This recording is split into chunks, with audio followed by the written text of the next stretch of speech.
Faslun, ini satu pasal. Wasyara itu wujubis sholati salah satu asya'a. Bermula syarat-syarat kewajiban sholat itu ada 3 macam. Al-islamu, yang pertama Islam. Wal bulughu, yang kedua baligh. Wal aqlu, dan yang ketiga berakal.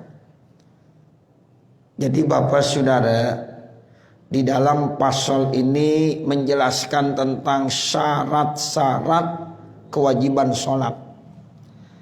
Nah, ada 3 persyaratan penting yang harus dipenuhi, sehingga kalau sudah memenuhi 3 persyaratan itu wajiblah ya untuk dia melaksanakan sholat. Yang 3 ini disebutkan oleh pengarang kitab. Pertama Islam, jadi orang Islam wajib sholat. Yang kedua orang yang sudah baligh, yang udah dewasa. Baligh menurut Imam Syafi'i bisa ditinjau dari segi usia, bisa ditinjau juga dari tanda-tanda lain daripada usia. Kalau dari segi usia itu usianya 15 tahun. Jadi kalau seseorang sudah usianya 15 tahun berarti dia udah baligh. Atau yang kedua, sudah ya punya tanda-tanda. Kalau orang perempuan tandanya haid, walaupun usianya belum 15 tahun, kalau udah haid berarti dia baligh udah. Atau orang laki usianya belum 15 tahun tapi udah ihtilam, ya, maka dia disebut juga udah baligh. Nah, itu berarti udah kewajiban dia melaksanakan sholat. Nah, yang terakhir syaratnya berakal. Artinya akalnya sehat, tidak gila. Ya, kalau orang gila, nah itu nanti dia tidak kewajiban melaksanakan sholat. Nah, jadi kalau seandainya kita udah termasuk memenuhi 3 persyaratan, maka otomatis kita ini udah kewajiban melaksanakan sholat. Islam, alhamdulillah. Baligh, insya Allah yang hadir di sini udah baligh semua. Ya, ada nggak yang belum baligh di sini? Ya, insya Allah udah baligh semua ya. Ya, begitu. Nah, kemudian berakal, insya Allah sehat semuanya akalnya. Ya, berarti kita jangan sampai ninggalin sholat. Jadi sholat merupakan kewajiban bagi kita, karena kita udah memenuhi 3 persyaratan ini. Islam, iya. Kemudian baligh, iya. Berakal, iya. Nah, sekarang dijelaskan di dalam kitab ini. Manijtama'a fihi al-islamu wal bulughu wal aqlu wat taharatu anil haidi wan nifasi fala syakka fi wujubis sholati alaihi. Orang yang sudah memenuhi yaitu persyaratan di bawah ini, pertama Islam, yang kedua baligh, yang ketiga berakal, kemudian ditambah lagi bersih dari haid dan nifas, fala syakka, maka tidak diragukan lagi fi wujubis sholati alaihi, terkait tentang kewajiban sholat atas orang tersebut. Ya, alaihi alaman, ya, atas orang yang sudah memenuhi persyaratan tadi. Dia Islam, dia baligh, dia berakal, dia suci dari haid dan nifas, maka tidak diragukan lagi, wajiblah orang tersebut untuk melaksanakan sholat. Fa ammal kafiru, adapun orang kafir, fa in kana kufruhu asliyan, kalau seandainya kekufurannya itu asli, lam tajid alaihi sholatu, maka tidak wajib atas orang tersebut sholat. Kalau orang kafir, dilihat nih saudara, kafirnya kafir asli atau bukan asli. Kalau kafir asli, maka otomatis tidak kewajiban bagi dia melaksanakan sholat, karena tidak memenuhi persyaratan. Sebab syarat orang yang wajib sholat Islam. Nah, sementara dia kafir. Nah, orang kafir itu namanya orang bukan Islam, maka otomatis sholat tidak wajib atas orang kafir. Walaupun nanti tetap di hari kiamat dia akan mendapatkan azab siksaan karena dia tidak sholat. Tapi di dunia orang kafir tidak kewajiban melaksanakan sholat. karena tidak memenuhi persyaratan. Ya, jadi kalau di sholat juga nggak sah. Sekarang ada orang kafir sholat tidak sah karena laisa min ahlil ibadah, karena dia bukan termasuk orang yang ahli ibadah. Karena dia bukan termasuk orang yang ahli ibadah, maka tidak wajib dia melaksanakan sholat. Seandainya dipaksakan di sholat pun, maka sholatnya tidak sah. Nah, itu begitu. Ya, jadi ya dia tidak memenuhi persyaratan. Jadi kufurnya namanya asli. Emang ada orang kufur yang kagak asli? Ada. Contohnya orang murtad. Orang murtad itu bukan kafir asli. Dia asalnya muslim. Kemudian karena mungkin ya disebabkan oleh beberapa faktor, ya sampai-sampai di tengah-tengah perjalanan hidupnya dia masuk ke agama lain. Nah, orang yang tadinya muslim kemudian berubah akidahnya ke agama yang lain, maka dalam istilah agama kita namanya murtad. Nah, itu orang murtad, Bapak, Saudara, na'udzubillah min zalik, di kewajiban melaksanakan sholat. Ya, jadi sholat wajib bagi orang murtad. Kenapa? Karena dia bukan kafir asli, asalnya di muslim. Sehingga karena asalnya di muslim, maka wajib dia melaksanakan sholat. Tapi kalau seandainya dia sholat, ya nggak sah. Ya nggak sah karena dia orang murtad. Cuma tetap hukumnya wajib. Maksudnya apa? Maksudnya kalau satu saat nanti dia kembali masuk Islam, selama dia murtad 1 hari kah, 1 minggu kah, 1 bulan kah, 1 tahun kah, dan seterusnya, selama dia murtad, nah setelah dia masuk Islam kembali, maka sholatnya selama dia murtad wajib dikodok setelah dia masuk Islam kembali. Itu begitu. Contoh, kalau ada orang yang murtad selama 3 tahun, kemudian Allah masih kasih taufik dan hidayah, setelah 3 tahun disadar kembali, dia masuk Islam lagi, dia membaca 2 kalimat syahadat, selama 3 tahun dia tidak sholat, wajib dikodoin. Wajib dikodoin tuh Bapak Saudara. Kalau 1 hari 5 waktu, kalau 1 tahun udah berapa waktu? Ya, kalikan cukup banyak, 365 ya, dikali 5 waktu berapa Bol? Ya, Masya Allah 800. Iya, banyak kan itu. Ya, itu baru 1 tahun. Kalau udah 3 tahun, nah, 5 tahun, dan seterusnya. Itu kenapa taglizon di dalam beberapa kitab saya baca begitu. Karena ini tagliz, memberatkan. Jadi jangan berani-berani, jangan ada niat-niat setelah masuk Islam, setelah kita punya agama Islam, kita pindah ke agama lain. Itu tagliz, berat hukumnya. Beda orang kafir.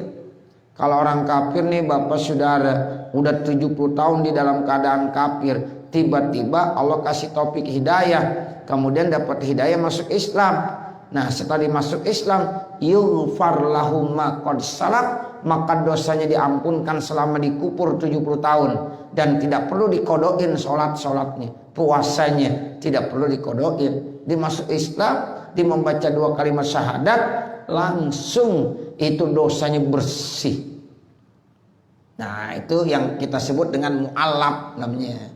Jadi kalau ada orang non muslim, kemudian sekarang dia ya mau masuk Islam tanpa ada paksaan dari siapapun, tapi dengan keinginan dia, karena mungkin dia dapat hidayah dari Allah. Nah, kemudian ketika dia membaca 2 kalimat syahadat, asyhadu alla ilaha illallah wa asyhadu anna muhammadar rasulullah, otomatis itu dosa-dosanya ya diampunkan. Yughfar lahum ma qad salaf. Apakah wajib dikodoin selama dia kafir enggak sholat? Tidak. Kenapa? Karena selama kafir tidak wajib dia melaksanakan sholat. Beda orang murtad. Dilihat asalnya. Kalau orang murtad asalnya dia muslim. Nah, selama murtad maka tetap kewajiban. Artinya pada saat dia nanti dapat hidayah kembali masuk Islam, maka wajib dikodoin. Termasuk puasa. Puasanya termasuk begitu Bapak Saudara. Ya. Puasa Ramadan wajib dikodoin juga. Nah, ini namanya tagliz ya Bapak Saudara. Ini namanya diberatkan. Makanya jangan ada punya keinginan ya masuk ke agama lain. Orang murtad itu bisa macam-macam Bapak Saudara. Di dalam kitab Sulamut Taufik tuh di awal-awal saya baca banyak banget penyebab-penyebab orang murtad. Bisa dengan ucapan. Tuh, hati-hati, ucapan bisa menyebabkan orang murtad. Bisa dengan perbuatan. Perbuatan bisa menyebabkan orang murtad. Bisa juga dengan hati, niat, baru niat aja. Nah, itu bisa menyebabkan kemurtadan. Ya, jadi ucapan, perbuatan, ya bahkan niat dalam hati itu juga sudah bisa menyebabkan kemurtadan. Ya, contohnya perbuatan apa? Al-Qur'an diinjak-injak misalnya. Dihina, kalau dihina dengan ucapan, kalau diinjak-injak dengan perbuatan. Ya, itu udah termasuk menyebabkan orang murtad. Atau ada orang punya keinginan begini, seandainya saya dikasih uang 1 karung, ya maka saya akan masuk ke dalam agama ini, agama itu. Ya saya nggak sebutin agamanya dah. Yang penting dia bilang begitu. Ya seandainya saya dikasih uang 1 karung, maka saya akan masuk ke dalam agama ini. Itu Bapak Saudara, walaupun di baru niat begitu, baru seandainya udah murtad langsung. Padahal nggak ada yang ngasih uang. Siapa yang ngasih uang sekarung dia? Ya, tapi dia ya begitu bilang, seandainya saya dikasih uang sekarung, saya akan masuk ke dalam agama ya ini. Nah, itu udah murtad. Ya, nauzubillah min zalim. Ya, atau misalnya nih Bapak Saudara bilang ada perempuan cantik banget. Ya, agamanya misalnya bukan Islam. Saya kalau dia mau nikah sama saya tuh, biarin dah, saya lepas agama saya ikutin agama dia. Baru begitu tuh murtad. Ya. Baru itu kan andai-andai. Ya, berandai-andai. Nah, itu murtad. Itu beberapa hal yang menyebabkan kemurtadan. Nggak boleh. Nggak boleh. Ya. Masalah-masalah agama nggak boleh dicanda-candain. Ya, seperti itu. Saya bercanda doang, bercanda yang lain, jangan masalah agama. Masalah keyakinan nggak boleh. Ya seperti itu. Makanya kalau ngelawak terkait dengan masalah agama itu nggak boleh. Ya cari yang lain aja, yang bisa menyebabkan lucu dan lain sebagainya. Jangan agama yang dilucu-lucuin. Ya seperti itu. Ya jadi nggak boleh. Di dalam Sulam Taufik tegas itu. Kalau kita udah baca kitab Sulam Taufik, masya Allah, ya itu banyak. Ada kemurtadan yang disebabkan dengan qaul, ucapan, ada kemurtadan yang disebabkan dengan fi'il, perbuatan, ada juga ya kemurtadan yang disebabkan dengan qalbi, hati, keinginan, rencana, ya baru. Nah itu udah termasuk kemurtadan. Nah, masya Allah. Makanya mudah-mudahan kita diselamatkan ya akidah kita. Wala tamutunna illa wa antum muslimun. Nah, ini yang dimaksud kafir asli begitu Bapak Saudara. Ya, jadi mereka tidak wajib sholat. Kenapa? Karena ya sholat itu tidak sah bagi orang yang kafir. Wala yajibu alaihi qada'uha, dan tidak wajib atas orang kafir mengkodok sholat. Iza aslama, apabila dimasuk Islam. Bila khilafin, tanpa ada khilaf. Tahpipan, itu karena tahpip meringankan. Makanya enak, ayo orang-orang kafir silakan masuk Islam. Kalau seandainya ya ente masuk Islam, maka akan dihapuskan dosa-dosanya semuanya. Sholatnya nggak perlu dikodoin selama kafir. Sholatnya, puasanya, ibadah-ibadah yang lainnya tidak wajib dikodoin. Ya, yughfar lahu ma qad salam. Itu namanya tahpib, ya meringankan, sehingga ada rasa keinginan mereka. Oh, kalau begitu enak orang yang masuk Islam. Seandainya dia masuk Islam langsung, kemudian habis membaca 2 kalimat syahadat, asyhadu alla ilaha illallah wa asyhadu anna muhammadar rasulullah, kemudian meninggal dunia, belum sempat dia ibadah, masuk Islam, dia langsung surga. Tuh, saya gini Pak, ada orang ya datang ya mau niat mualaf dah mau masuk Islam. Ya kita bimbing dah baca 2 kalimat syahadat, selesai baca 2 kalimat syahadat, habis itu meninggal, mati, surga, udah surga. Sholat belum, ya ibadah-ibadah yang lain belum, tapi dia udah masuk ke dalam agama Islam dengan membaca 2 kalimat syahadat, itu langsung dakhalal jannah, masuk ke dalam surga. Itu namanya tahfifan. Dalam Al-Quran dijelaskan begitu, yughfar lahum ma qad salaf. Jadi dosa-dosanya diampunkan oleh Allah Subhanahu wa taala. Fala yajuzu ayyu khataba biha, maka tidak boleh dikhitab ya biha dengan sholat. Jadi orang kafir kagak boleh dikhitab dengan sholat. Jadi yang wajib dikhitab sholat siapa? Orang muslim. Makanya orang Islam yang wajib diajarin sholat. Ayo sholat orang Islam. Kalau orang Islam kagak sholat dosa. Tuh malaikat juga bingung. Ini KTP-nya Islam sholat kagak. Ya kata malaikat ini ntar yang masuk surga KTP-nya apa orangnya? Ya begitu kan? Ya, KTP-nya Islam tapi sholat nggak pernah. Subuh kagak sholat, zuhur kagak sholat, asar, maghrib, isya. Ya sehingga kata malaikat, masya Allah ini orang bagaimana? Ya KTP-nya Islam, sholat enggak. Ya mungkin saja yang masuk surga KTP-nya bukan orangnya. Tuh, nauzubillah min zalik. Makanya orang yang kagak sholat, bapak saudara, di dalam kitab-kitab itu lebih rendah, lebih hina kebanding daripada anjing. Ya. Dari anjing, coba bayangkan. Ya. Anjing itu termasuk binatang yang muhtaram, binatang yang dimuliakan. Walaupun najisnya mughallazah, tapi termasuk binatang yang dihormati. Tapi orang yang kagak sholat, tarikus sholah, istilahnya dalam kitab tuh, tarikus sholat, orang yang ninggalin sholat itu tidak dimuliakan. Lebih mulia anjing kebanding daripada tarikus sholat. Contohnya begini, kalau seandainya ada orang ya mau sholat, kan sebelumnya diwudu, ada air gitu, pakai wudu. Ternyata ada anjing kehausan. Kalau nih air dipakai wudu, ini anjing nggak dapat minum dan bisa mati, maka kita nggak boleh menggunakan air untuk berwudu. Air itu berikan kepada anjing yang kehausan. Terus Ustaz saya mau wudu bagaimana? Nggak usah wudu, tayamum aja. Tuh, sebagai penggantinya tayamum. Kenapa? Karena anjing mulia. Berikan air itu ke anjing, biar dia ya nggak mati karena kehausan. Kita bantu. Tapi sebaliknya bapak saudara, kalau seandainya kita menemukan ada tarikus sholat, orang yang kagak pernah melaksanakan sholat kehausan, sementara kita ya punya air, kita mau sholat, nah itu bagaimana? Apakah air ini kita gunakan buat wudhu atau air ini kita berikan untuk orang yang tarikus sholat? Ternyata jawabannya kita jangan berikan kepada tarikus sholat. Air ini kita gunakan buat berwudu saja. Nah itu bagaimana nanti kalau tarikus sholat mati? Biarin dia mati. Tuh, di kitab begitu. Ya, masya Allah. Berarti kan rendah banget tarikus sholat.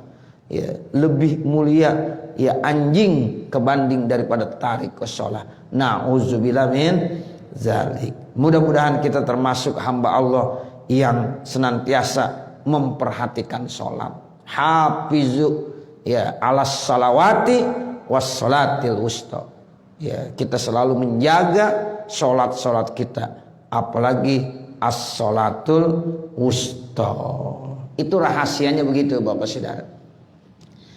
Ya, jadi di sini ya orang kafir kagak boleh dihitab untuk melaksanakan sholat. Kal haid, sama seperti orang yang lagi haid.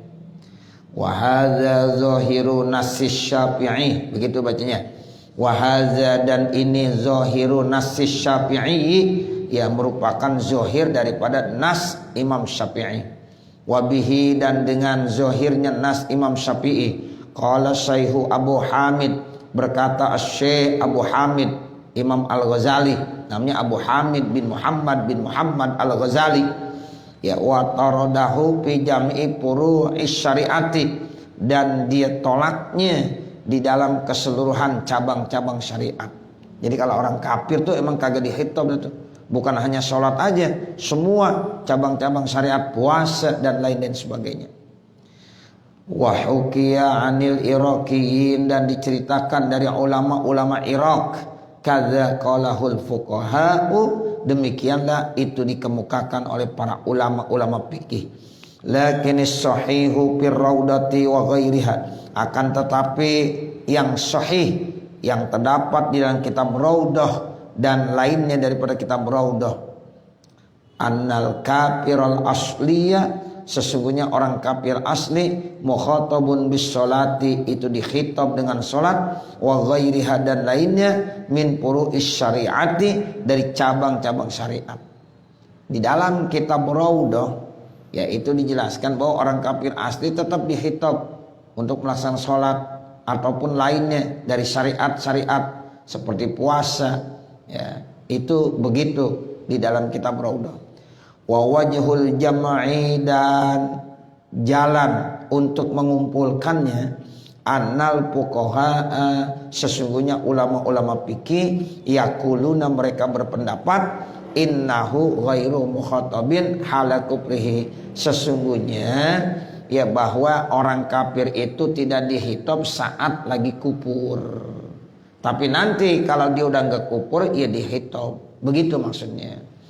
Walladzina qalu, dan bermula orang-orang yang punya pendapat innahu mukhatabun, sesungguhnya orang kafir dihitab, qalu, mereka berkata, syartu khitabihi, bermula syarat dikhitabnya orang kafir, ayyuslima, bahwa dia itu setelah masuk Islam. Jadi tetap pada saat kafir tidak boleh dikhitab. Nah, saat dia nanti kalau udah masuk Islam, baru orang kafir itu dikhitab untuk melaksanakan sholat. Dikhitab itu artinya diperintah, ya, jadi dikhitab itu artinya diperintahkan, ya. Orang kafir tidak dikhitab, tidak diperintahkan untuk sholat, ya, walaupun masih ada pendapat yang menyatakan orang kafir tetap dikhitab, tapi ya digarisbawahi yang dimaksud kalau dia udah masuk Islam. Pamalam yuslim, maka kalau seandainya dia belum masuk Islam, fala yukhatabu, maka tidak dikhitab tuh orang kafir. Ya, fa'ribhu, maka ketahuilah itu. Ya, jadi kesimpulannya seperti itu. Nah, sekarang terkait dengan orang murtad. Wa ammal murtadu, adapun orang yang murtad, na'udzubillah min zalik, fatajibu alaihi sholatu, maka wajib atas orang murtad sholat, wal qada'u, dan mengkodok, bila khilafin, tanpa ada khilaf, tidak ada perbedaan di kalangan para ulama. Tuh, jadi ijma ulama, sepakat ulama bahwa kalau ada orang murtad maka dia wajib mengkodok sholat-sholatnya selama di murtad kalau dia kembali masuk Islam. Tapi kalau seandainya dia kagak masuk Islam lagi, dia mati, ya itu sama dengan orang kafir. Ya, artinya khalidina fiha, selama-lamanya di alam api neraka. Orang kafir ya itu selama-lamanya di api neraka, nggak akan diangkat dari api neraka. Nah, seandainya ada orang murtad, maka orang murtad disamakan dengan orang kafir. Sementara amal-amal kebaikannya selama di muslim, faqad habita amalu, sungguh gugur amal-amalnya semuanya. Tuh begitu. Ada orang, na'udzubillah min zalik, Bapak Saudara, 70 tahun muslim. Ya Allah, sholatnya rajin, ya puasanya rajin selama 70 tahun. Tiba-tiba dia murtad. Ya, satu hari murtad terus mati. Na'udzubillah min zalik. Maka faqad habita amalu, amalnya selama 70 tahun habis semuanya, enggak ada nilainya sama sekali. Dan orang tersebut dimasukkan ke dalam api neraka, khalidina fiha, selama-lamanya. Enggak bisa diselamatkan. Kenapa? Karena enggak ada imannya. Tuh, makanya yang dilihat akhir. Yang dilihat akhir, Pak. Ya, makanya kita ini selalu minta ya Allah biha, ya Allah biha, ya Allah bihusnil khotimah. Makanya orang kafir kita belum tahu dia bagaimana nasibnya orang kafir. Kalau seandainya dia nanti di akhir-akhir hidupnya dia masuk Islam, lah masuk surga. Nah begitu. Lah kita juga belum tahu, makanya kita khawatir. Kita selalu berdoa supaya jangan sampai kita meninggal dunia kecuali dalam keadaan iman dan Islam. Tuh begitu. Makanya Allah berfirman, ya ayyuhalladzina amanu ittaqullaha haqqa tuqatih. Wahai orang-orang yang beriman, ittaqullaha haqqa tuqatih. Bertakwalah kamu dengan sebenar-benarnya. Wala tamutunna illa wa antum muslimun. Dan janganlah kalian mati kecuali dalam keadaan Islam, bawa iman. Ya itu. Ya sebab ya orang-orang kalau di akhir hidupnya dia kufur, dia murtad, maka amalan-amalan kebaikannya selama dia muslim tidak ya ada sama sekali catatannya. Habito amaluh, gugur semua amalan-amalannya. Itu berat sekali. Ya kemurtadan itu berat sekali. Makanya hati-hati, kita jaga, ayo sama-sama. Ya lebih-lebih di zaman-zaman saat seperti ini yang kadang-kadang orang begitu gampang ya menjual agamanya, kadang-kadang ucapannya masya Allah enak bener. Nah kita hati-hati dah, ngeri ya. Kadang-kadang orang-orang pinter sekarang menggampang aja, oh ini boleh apa-apa ya. Nah seperti itu. Jadi jangan sampai, apalagi kalau kita baca Sulamu Taufik Bapak Saudara, nah itu hati-hati bener. Ya, makanya kita jaga sama-sama. Kita sering baca kalimat raditu billahi robba wa bil islami dina wa bi muhammadin nabiyya wa rasula wa tabarrokna min kulli dinin yukhalifu dinal Islam. Itu selalu kita baca supaya kita benar-benar ya terjaga, terpelihara. Jangan sampai ada perbuatan-perbuatan, ucapan-ucapan, keyakinan-keyakinan yang bisa merusak akidah Islamiyah kita. Wa amal murtadu, adapun orang yang murtad, fatajibu maka wajib alaihi atas orang murtad as-sholatu salat, wal qada'u dan qada bila khilafin tanpa adanya khilaf. Iza aslama, apabila orang murtad itu kembali masuk Islam. Li'annahu, karena sesungguhnya orang yang murtad bil islami dengan sebab dimasuk Islam kembali, iltazama zalika. Begitu bacanya. Iltazama zalika, maka wajib orang yang murtad yang udah masuk Islam zalika akan ya, kewajiban-kewajiban tersebut. Fala taskutu, maka tidak gugur anhu dari orang murtad ya birridati dengan sebab kemurtadannya. Kaman aqarra, sebagaimana ia sudah ya berikrar bimalin dengan hartanya. Sumartada, kemudian dia murtad, la yaskutu, maka tidak akan gugur hartanya anhu daripada kemurtadannya.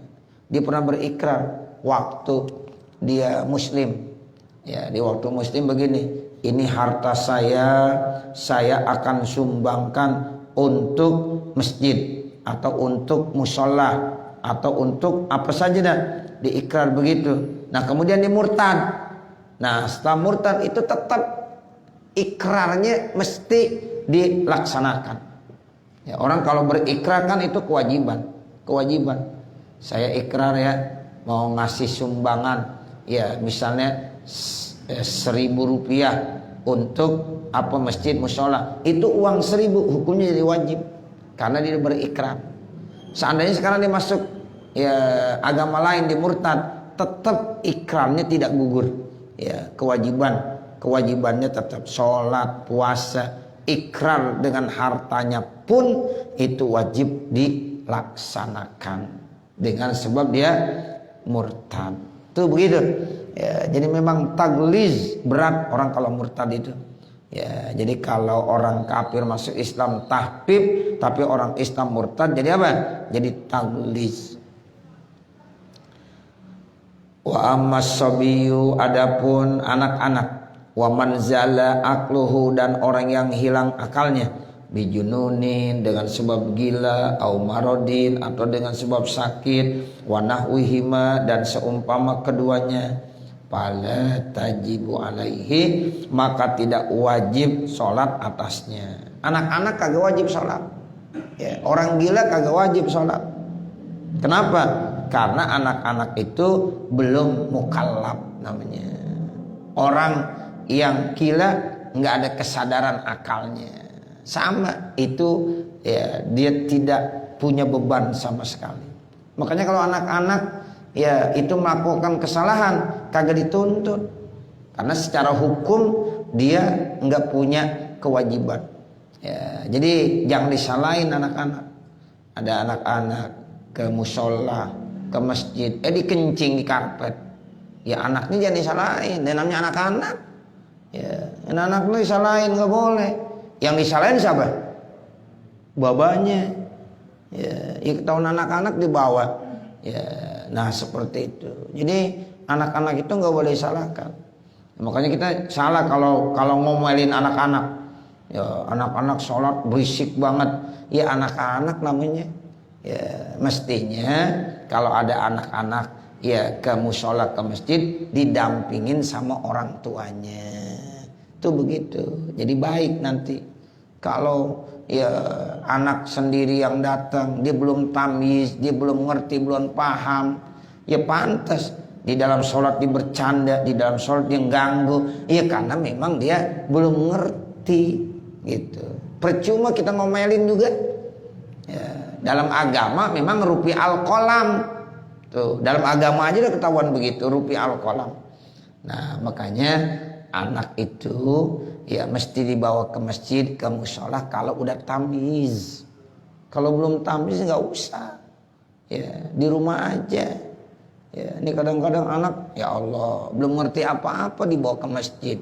Ya, kita sholat ya ada yang sujud dilangkah-langkain, mending kadang-kadang palanya diinjak ya itu lah bapaknya diam aja lagi. Nah seperti itu. Jadi yang salah bukan anak, jangan kita nyalain anak, babanya. Nah begitu. Jadi ya ini yang harus kita perhatiin. Jadi anak kalau udah tamyiz sudah paham tuh, jadi makanya kalau udah tamyiz boleh silahkan. Udah disunatin, kalau anak laki udah dihitan tuh. Jadi makanya hitan itu salah satu cara untuk mendekatkan diri kepada Allah ya. Jadi dengan dihitan nanti dia udah diperkenalkan mendekatkan diri kepada Allah. Hitan dulu. Nah kalau udah dihitan baru ajak ke musola, ajak ke masjid. Nah seperti itu ya. Nah ini jadi kalau anak-anak itu ya nggak ada hukumnya, sama seperti orang yang hilang akalnya ya itu seperti itu Bapak Saudara. Fala tajibu alaihi, maka kagak wajib sholat atasnya. Liqaulihi sallallahu alaihi wasallam, karena ada hadis yang dijelaskan oleh Rasulullah sallallahu alaihi wasallam. Ini hadisnya, rupi al qalamu an salasin. Kolam diangkat dari 3 macam. Kolam itu hanya hukum. Hukum itu diangkat ya dari sebab 3 macam. Enggak ada hukumnya. Pertama, anin naimi, terkait tentang orang tidur. Orang tidur enggak ada hukumnya. Makanya kalau ada orang tidur kagak sholat, ya kagak dosa. Nah kemarin ada hukumnya tuh. Kalau kita udah masuk waktu isya, kita tidur, makanya makruh. Tidur ya sebelum sholat isya. Bahkan kalau kita bisa ninggalin sholat, tidurnya jadi haram. Tuh begitu. Kita zuhur tidur udah jam 1 belum sholat, tidur nih. Ya seandainya kita yakin kita nggak bisa bangun sampai ninggalin sholat, tidurnya jadi haram. Tapi kalau sebelum tidur, ya sebelum waktu kita tidur, nggak ada dosa. Karena orang tidur itu diangkat hukum. Tidur jam 11, bangun jam 4. Kenapa? Nggak ada yang bangunin. Mungkin bininya nggak ada, anaknya nggak ada, di rumah sendirian tidur, capek bener kali. Jam 11 dia tidur, bangun jam 4 sore. Kan otomatis zuhurnya lewat. Kebablasan. Dosa? Ya kagak dosa. Emang kenapa? Tidur rupi al-qalam. Tuh satu anin naim.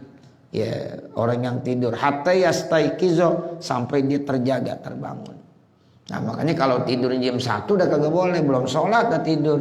Nah, tapi jam 11 belum waktu zuhur, belum kewajiban dia sholat, dia tidur bangun jam 4, itu kagak berdosa. Ya tapi wajib qada. Ya tetap wajib qada. Cuma qadanya tarahi, artinya santai, enggak pauron, enggak segera. Jadi enggak mesti bangun tidur langsung qadain sholat itu, enggak. Dia mau ngerokok dulu juga nggak apa-apa bangun tidur. Ya santai dulu, ngerokok dulu. Nah nggak apa-apa. Ya dia mau sholat asar terlebih dahulu boleh. Bahkan dia nggak langsung sholat, ntar aja dah, kodonya malam aja masih boleh. Itu namanya tarohi. Tapi kalau pauron segera, ya itu kalau dengan sebab yang lain, bukan karena tidur. Dia ninggalin sholat karena nonton bola. Ya, pulang nonton bola, ya asar nggak keburu lewat, datang maghrib, wajib kodoin sholat asarnya sebelum sholat maghrib, sholat asar terlebih dahulu. Tuh, karena ninggalin sholat asarnya, ya itu sengaja gara-gara nonton bola. Nah, itu wajib kodok secara pauri namanya. Kalau tadi namanya wajib kodoin sholat secara tarohi karena tidur jam 11 bangun jam 4. Tapi kalau tidur jam 1 atau jam 2 belum sholat zuhur, bangun jam 4 dosa, tidurnya dosa.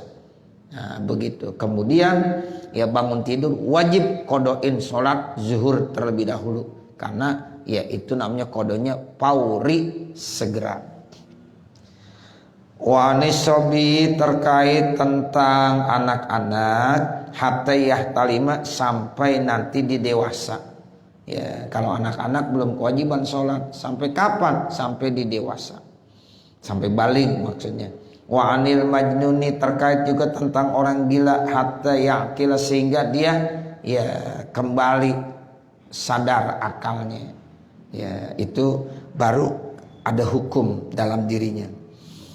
Ahrajahu Abu Daud wa Tirmizi. Ini hadis diriwayatkan oleh Imam Abu Daud dan Imam Tirmizi.